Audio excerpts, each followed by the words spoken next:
Welcome to Inside the Pickle Jar, a podcast where we dive into the wonderfully quirky world of neurodiversity. I'm Tonya Weaver, your friendly neighborhood relationship coach specializing in neurodiverse individuals and neurodivergent myself. From communication tips to managing those "did you really just say that" moments, every episode will share real-life stories, expert advice, and practical strategies to help you tackle obstacles and build stronger, more fulfilling connections. Listen on to Inside the Pickle Jar, where every connection matters, every pickle has its place. Hey, everybody. So welcome back to another episode of Inside the Pickle Jar. I'm your host, Tonya Weaver, and we're going to talk about something that almost everybody talks about this time of the year, but it's particularly relevant as we start off every new year. Everybody wants to talk about resolutions. And that's sometimes a tricky thing. They usually die on the vine, call it by the end of January. Sometimes they last as long as March. And so what I would invite everybody to do who's listening to this, or actually everybody who tries to set resolutions, is to instead do goal setting and not do resolutions. Especially for the neurodivergent community, that's really more difficult. Resolving to get healthy, lose weight, sleep more. They're very vague, and it's really difficult to accomplish any kind of resolution. It feels undefined, it feels vague. It's really difficult to sort of wrap your head around, like, what does that actually mean? So, every year when we are all going through this giant wave of resolutions, they just come across as big, and they're often overwhelming declarations of change. And those are motivating, and it sounds really great, but they can be very stressful. They can be very unrealistic.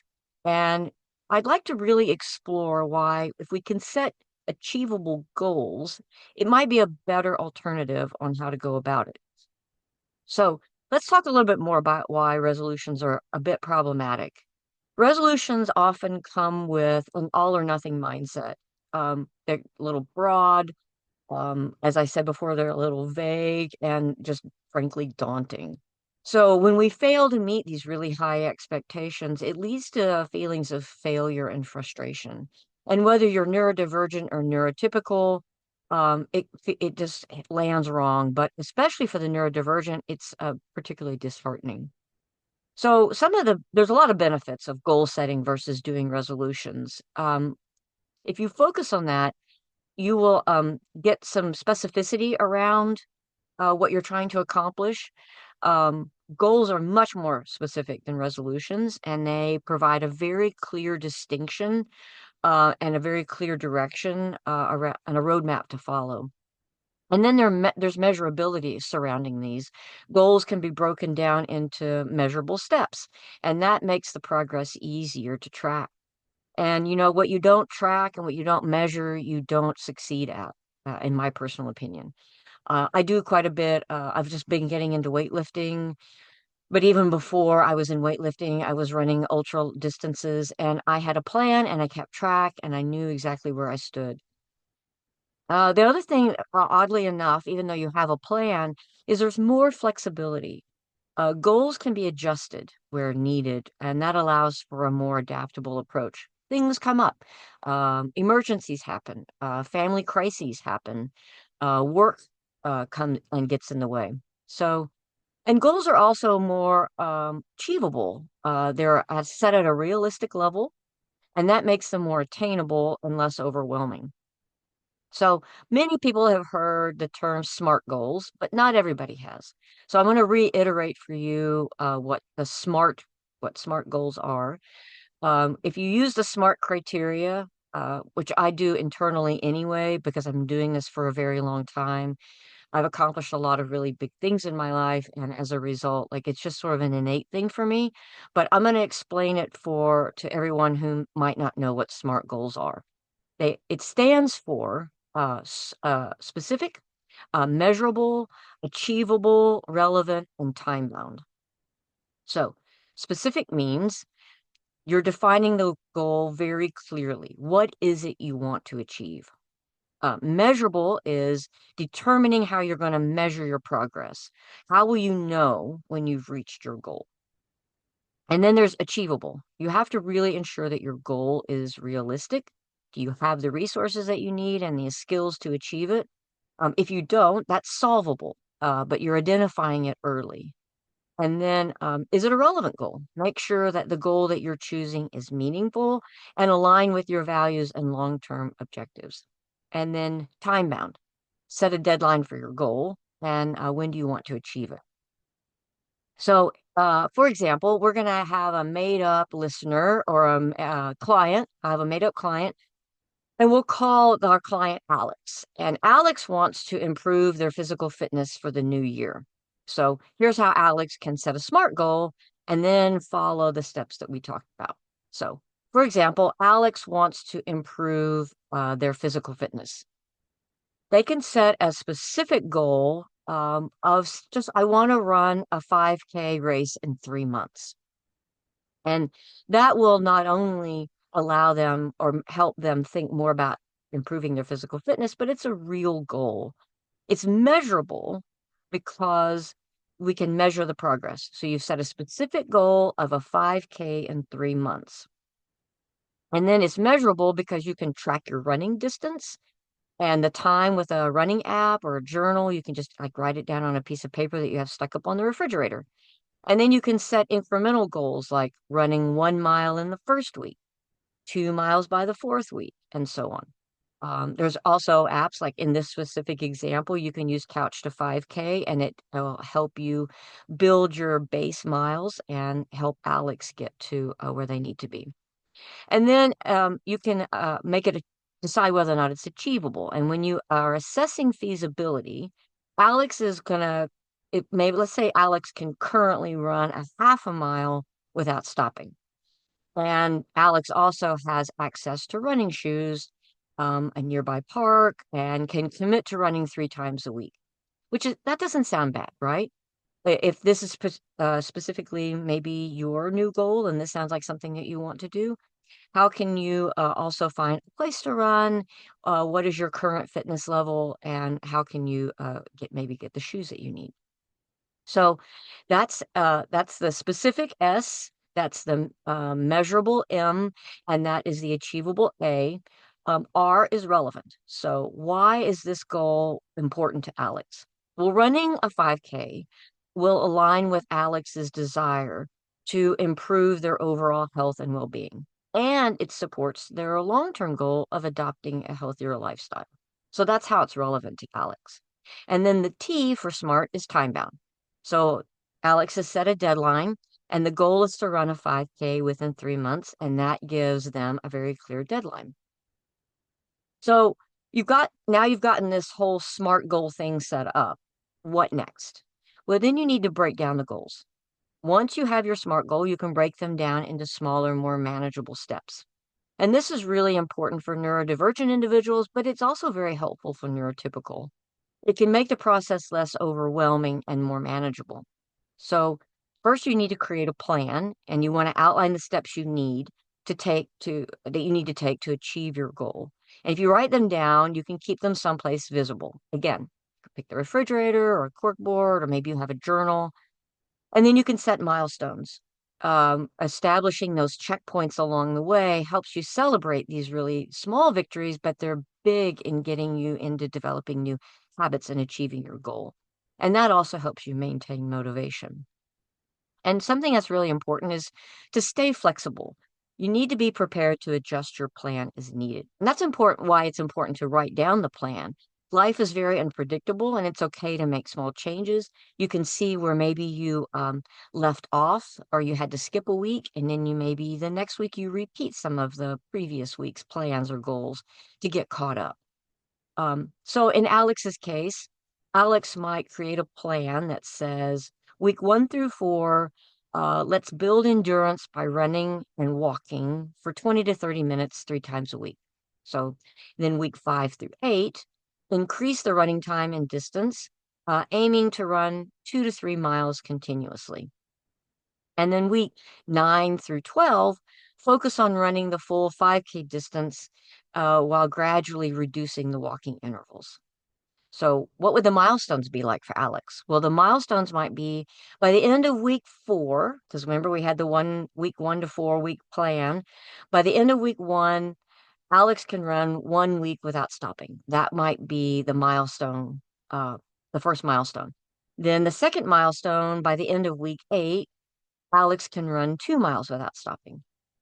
And then by the end of week 12, Alex can run the full 5K distance and be prepared to do the 5K race that they signed up for. So, what might Alex do to incorporate some flexibility? So, if Alex experiences any setbacks like an injury or bad weather, they can adjust their schedule and resume training when they're ready. So that gives you some peace of mind that goes, I'm not off track from building my habits. I'm not off track for getting healthier and developing new lifestyles.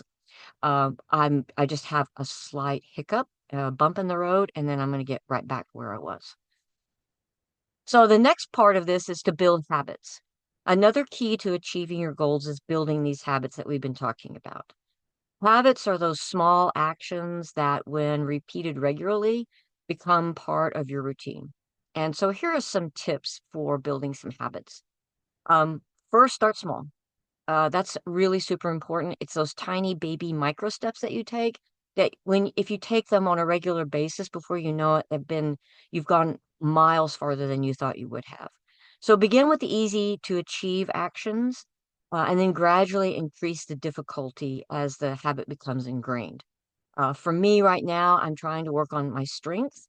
I have some marathon plans coming up. I have lots of coaching opportunities and clients that I'm working on with their goals. And so you have to start with those little tiny small steps. Then an important part is to use triggers. Link your new habit to an existing routine. So, for example, if you want to meditate daily, do it right after brushing your teeth. Or if you want to be sure you always take your vitamins every day, always do it like right after you've eaten breakfast or right when you first get up.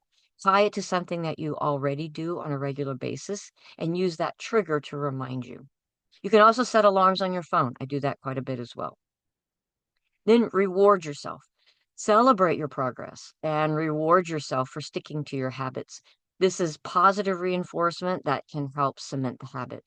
So let's go back to our client, Alex, that I was talking about before. How might Alex start small? Well, Alex began with a manageable running sessions at the beginning and then gradually increases the intensity. That's how the start small works for Alex. And then the triggers might be Alex would decide to run right after work, using that transition from work to leisure as the trigger. So as soon as Alex gets home from work, they change their clothes, they go out and they do their running routine on those days that they're supposed to, and then gets on with the rest of their evening. And then reward yourself. So after each successful run, Alex then might reward themselves with a small treat like a favorite snack or a relaxing bath. Then another important part of achieving goals, especially which differentiates it from just resolutions, is accountability and support. Accountability and support are really important for achieving your goals.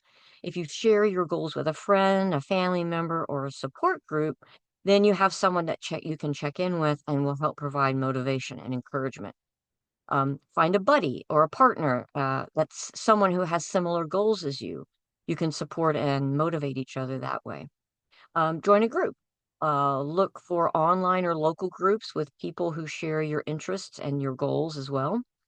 And then technology, always helpful, especially neurodivergent, seem to be more inclined to utilizing technology. So you can utilize apps and tools that can help track your progress and stay accountable. Back to Alex, what would accountability and support maybe look like for Alex? Well, if Alex partners with a friend who also wants to improve their fitness, they can support and motivate each other. So Alex might find a buddy, or Alex might join a local running group that meets weekly for group runs and support. Even if you're only utilizing it once a week and doing the other 2 runs by yourself, at least you've got some camaraderie and some friendship, and you build connection points that way. And then if you want to use technology, Alex could use a running app to track progress, set reminders, celebrate milestones. I have used Strava for years. I also have used some other apps as well, whether I'm using a if I'm training for a very long distance run.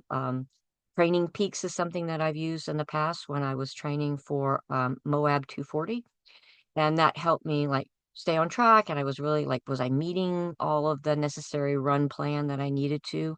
And I successfully finished Moab as a result. Uh, Another important phase of the goals that if you're trying to meet these goals, is the self-care and compassion with yourself. Don't forget to practice those things. Achieving goals is a journey, and there will be ups and downs. So it's really important that you're kind to yourself and remember that progress is more important than perfection. I've argued many times that perfection is the enemy of good enough. Just keep stepping forward and keep achieving the tiny, small steps. So if you practice compassion, just be gentle with yourself, especially when things don't go as planned. It's okay to make mistakes and take breaks. If you're trying to lose weight, if you're trying to practice meditation, sometimes you miss an opportunity. And it's always important to go, you know what? That was then. I'm going to move forward. I'm going to be successful. And then prioritize self-care. Make self-care a part of your routine. That can include things like exercise, if that isn't the goal already, relaxing, spending time with loved ones or friends, and then celebrate your progress. This is a really big thing. A lot of times people don't celebrate how much they've achieved and how far they've come. If you acknowledge and celebrate your achievements, no matter how small, it can boost your motivation and confidence. It's really important to make a plan for that too. Schedule those things. Make sure that you show appreciation for yourself. So in Alex's case, Alex might practice self-compassion especially if they have a tough run or they've missed a session, they can practice self-compassion and remind themselves that it's okay to have setbacks. Maybe Alex went out and ran in the rain and did it, and that was a really tough thing, and a nice hot bath afterwards, Like I did a hard thing, and it doesn't feel real great right now, but I'm gonna give myself grace. And then prioritizing self-care, Alex could include stretching, proper hydration, rest days in the routine to support their fitness goals. Investing in that water bottle might be something that is super helpful and might not be something they might not feel they deserve, but it makes all the difference in the world when you're out there and you're trying to stay hydrated. And then celebrating progress, Alex could acknowledge and celebrate each and every milestone, reinforce their commitment and their progress. So you can see through some of the ways I've outlined setting a goal versus a resolution, it's way more helpful, way more attainable and achievable. And by setting SMART goals and breaking it down into those manageable steps, you can see even Alex was able to approach their fitness goal in a structured and achievable way. So this method can be applied to any goal, providing clear path to success. And if you have goals out there that you need help and coaching with, that's what I love to do. I love helping people reach things and achieve things in their life that they might not have otherwise thought possible. Sometimes you just need a thought partner. Sometimes you need an accountability partner. And that's what a coach can do for you. Whether it's a physical or executive coach, relationship coach, you can have goals around all of those things. So, as we wrap up today's episode of Inside the Pickle Jar, I hope that these tips on goal setting instead of resolutions will help you start this year on a positive and achievable note. Remember, setting specific, manageable goals can lead to greater success and satisfaction, especially for neurodivergent individuals who might feel overwhelmed or feel like maybe they don't really know where to start. So, thank you for joining me today. If you found this episode helpful, please share it with others who might benefit from these insights. As always, feel free to reach out with your questions, comments, or topic suggestions for future episodes. Visit my website at risingtidecoaching.org for my Taco Tuesday newsletter that comes out with some time-saving tips, attitude adjusting, connection tips, and then some opportunities for you to test and try on your own. Also, if you're watching this on YouTube, I have a podcast version. If you're listening to this on the podcast, know that I also have a YouTube version of the same episode. And I hope that all of you have a successful and fulfilling year ahead. And so until next time, stay well, take care, and hope you have a great new year.